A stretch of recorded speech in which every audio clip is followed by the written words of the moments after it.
Welcome back to Zach's in the Shop. I am Zach, and there is shop literally everywhere I look here. And we're going to be testing two different 3/8 impact wrenches today. One of them we've seen before, but I wanted to compare it with this guy right here, which has an adapter on right now, but don't get the wrong idea. This is a 12-volt brushless Skil 3/8 impact wrench. It's a compact size. Most of Skil's products have been super powerful and a great value when you compare it to how much they cost. This costs 59 bucks bare tool. Whenever we add in batteries and stuff, it gets a little bit murkier later. But I want to test this sucker, and I want to test it against our Hyper Tough Generation 2, which we know and love. We know it's a great value, but I haven't really put up the most solid numbers on the Hyper Tough either.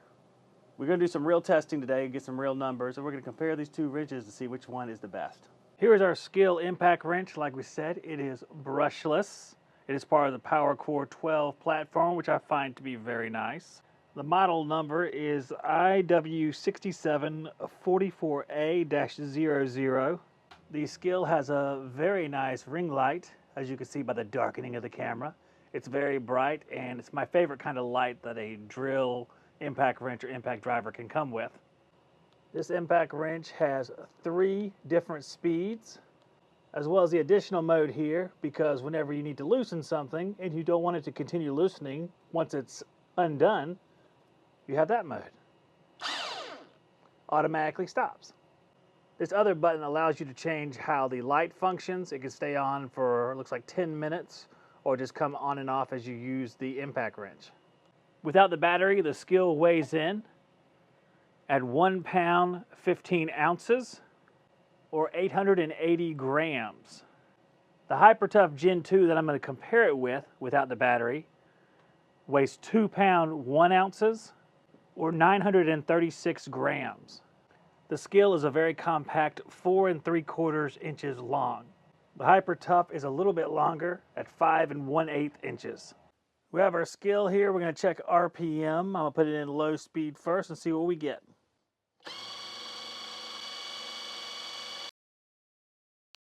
Now let's try speed 2.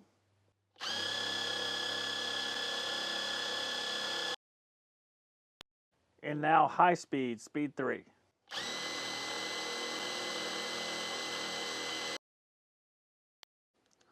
Let's see what the Hyper Tough is in low speed.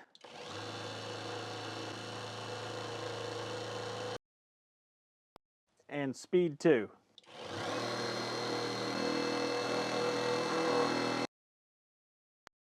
Pretty similar. Hyper Tough almost slid out there. The Hyper Tough has a slight edge in RPM. Hyper Tough coming in at 2443 and the Skil at 2394. The Hyper Tough is slightly heavier than the Skil at 936 grams compared to the Skil at 880 grams.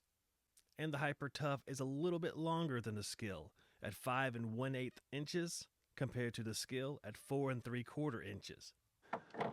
We have our Skil up here with a 2 amp hour battery. Let's see what it does in its first run. 10 seconds.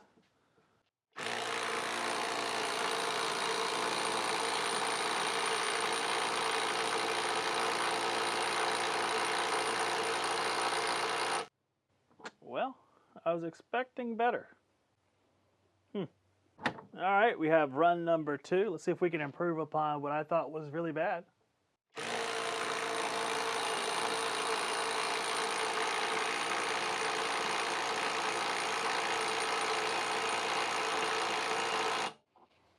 Nope.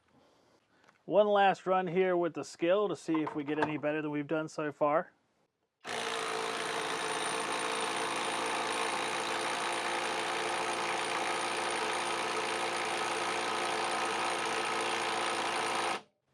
So not really doing a whole lot here. Let me go get the Hyper Tough. We'll see how it does. And maybe the 4 amp hour battery will help this thing out a little bit. All right, I have the Hyper Tough Generation 2 in high speed with the required 4 amp hour battery. I'm forced to use it if I want the tool to work.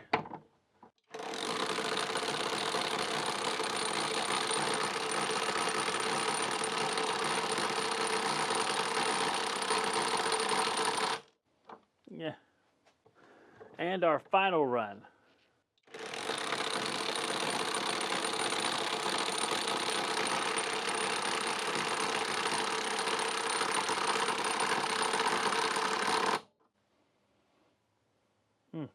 All right. Let's try the 4 amp hour battery just to see if that does any better. Can't hurt. Yeah, definitely can't hurt.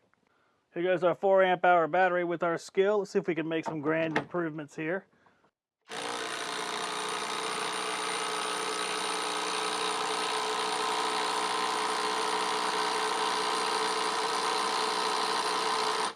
Yeah, I'd say so. That's much better. Let's put the Hyper Tough impact driver, which got 2200 PSI, on this thing one time, because I want to make sure that our readings are correct, because I thought they were going to be a little bit higher than that. But you know what? Got to double check here. So here we go. We're going to double check.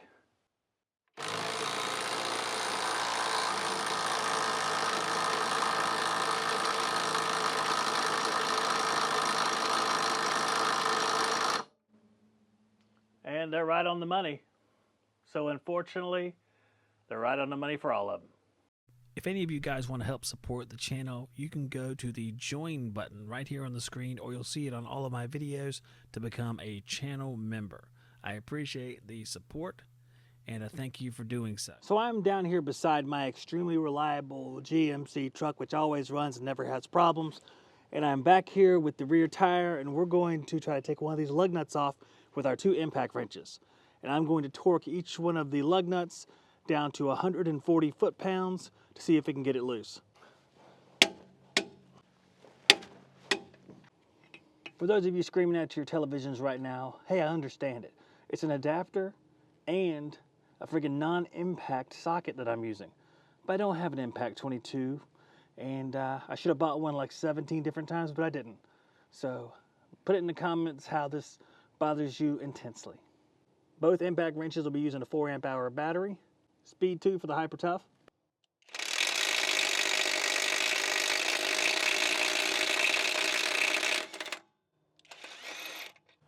No problem for the Hyper Tough. Have it on speed 3 for the Skil. Like I said, 4 amp hour battery for both, just to make it equal.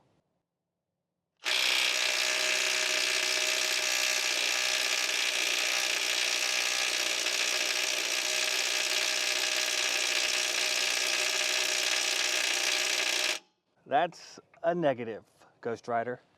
Let's try one more.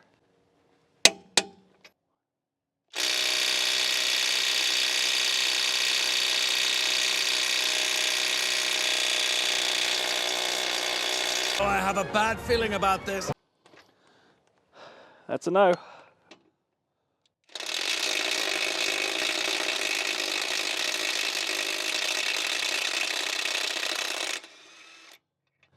Oh, Hyper Tough beats Skil. Oh, value wins. So in the next test, I'm going to take each one of the impact wrenches and drive these lag bolts down, and we're also going to back them back out.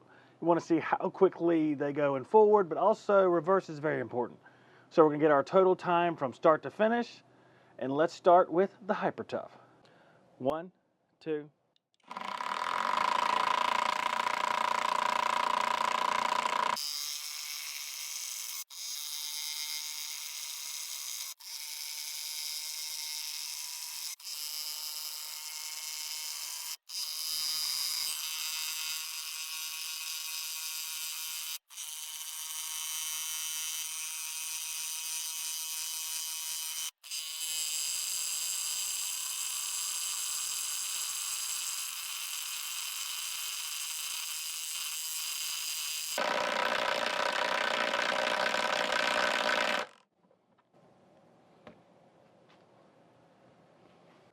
Now it's time to do our little gauntlet with the Skil. And as you might have noticed, I didn't back any of the screws out because I came up with a better plan. So stay tuned for my better plan after the Skil gets done with the gauntlet. 1, 2.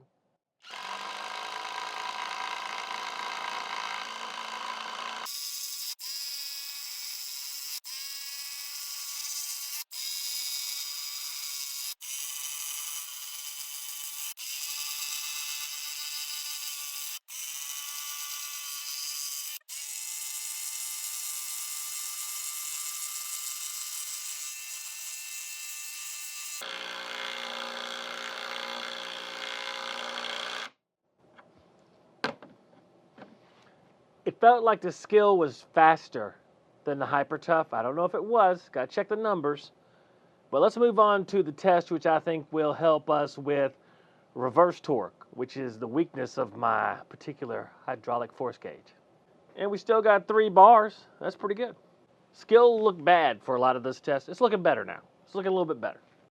We can start to see the Skil show its worth here in the lag test. The Skil looked a little bit weak out of the gate, but now we see that on that lag test, the Skil finished in 116 seconds compared to the Hyper Tough at 156. So the Skil was actually 40 seconds faster than the Hyper Tough, which is a significant amount. I'm back over at the force gauge because we're going to go ahead and put some pressure on this system. Maybe start with 1500 PSI to see if these impact wrenches can back that off. Because a lot of people need that power in reverse and not forward for impact wrenches. So let's get started with the Skil. We'll start with 1500 PSI and see if both of these can back it off. I'm going to use our Hyper Tough mid torque to go ahead and punch this sucker up to 1500. Guys have asked me why we haven't tested this yet, or testing the high torque for that matter. And the reason is this rig really isn't built for that much torque. I have to kind of remodel it. And to have a plan in my head, it just hasn't happened yet. And whenever it does happen, I'll start testing impact wrenches that have a higher torque.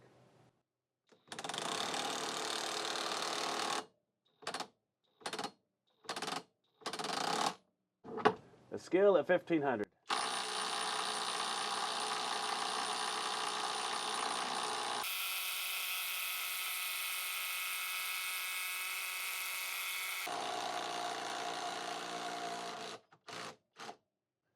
Yes, it can do it. It took a while, but it can do it.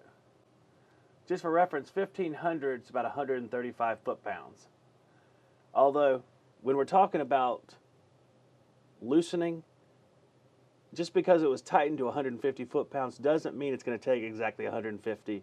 Usually it's less to break it free. Now the Hyper Tough at 1500.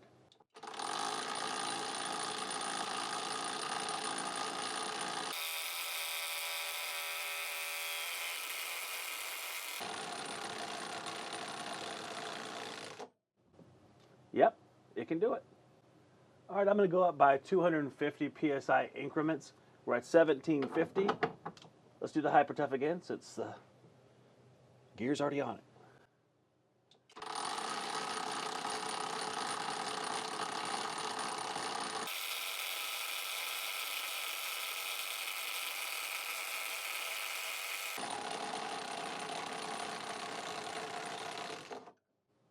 Yep.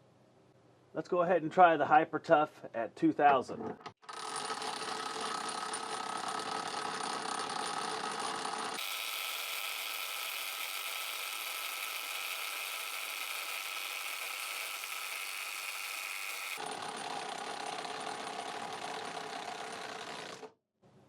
Yep.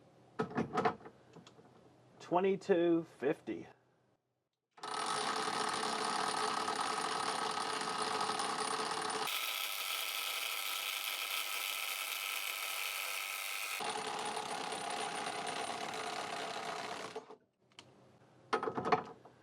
$2,500.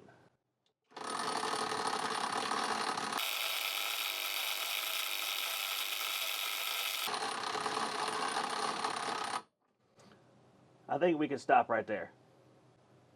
All right, we're going to do our Skil at 1750.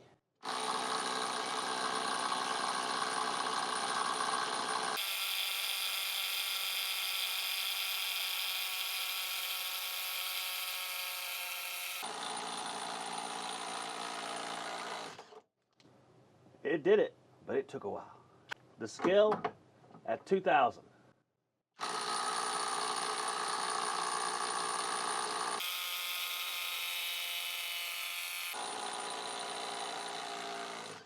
The Skil at 2250.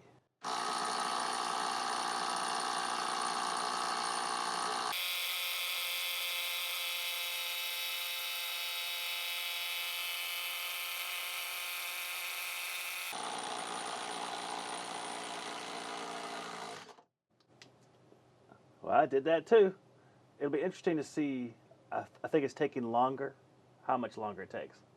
The Skil at 2,500.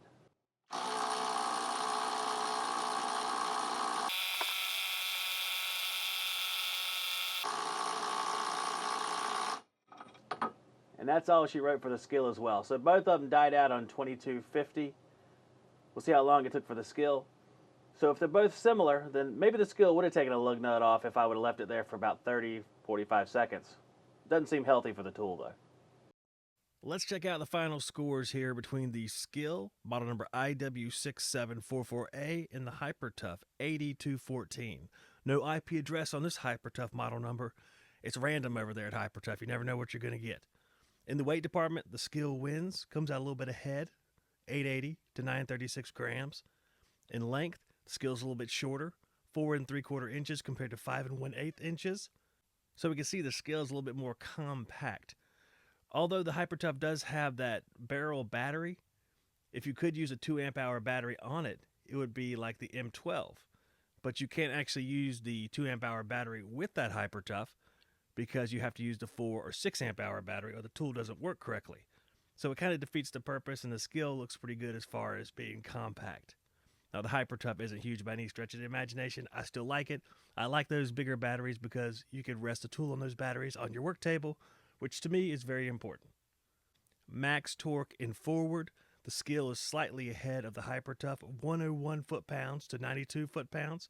And anyone who's new to the channel can see that besides every measurement, there is a score. I use those scores to add up to see which tool is the best. We'll find out here in just a minute. The Skil was slightly slower as far as RPM, 2394 compared to the HyperTough's 2443. And if we break down torque per inch of tool, that takes our max forward torque and divides it by how many inches long the tool is. The Skil comes out just a few ahead, 21 foot-pounds per inch compared to 18 foot-pounds per inch, which is pretty close. When we go over to reverse PSI, that's our test where we loosened up that nut that was torqued down. Both tools topped out at 2250 PSI, so we're all even there. But when we come to price, it's not even anymore. So the Skil days are over at Lowe's, I guess. Skil had several great deals at Lowe's on these 12-volt brushless tools. The one-hand recip saw was $59. The 5.5-inch circular saw brushless was $59. Those came with 4 amp hour batteries and kits.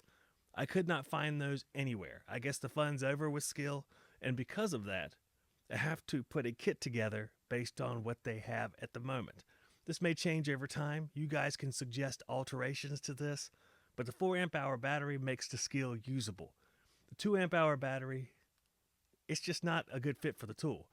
If I did the price according to the two, even if it came out really good as far as price, which I don't think it would, because it's still not sold as a kit, it's not worth it to even own the tool when you have the HyperTough available as a kit for $55.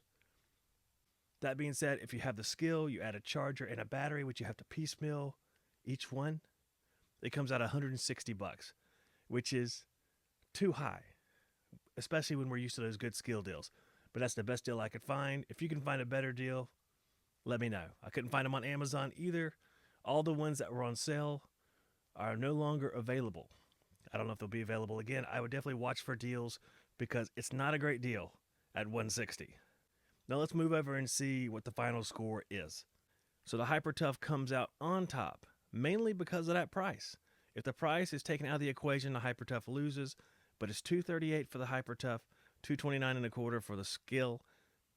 All price right there. Even though the Skil has a higher max torque, the Skil matched the HyperTough on reverse PSI and is a compact tool. That elevated price is a killer. If they're priced the same, the Skil wins. But unfortunately they're not, and we have to take that into account because there's no purpose in going to a store and paying $100 extra for something that's just marginally better than the HyperTough.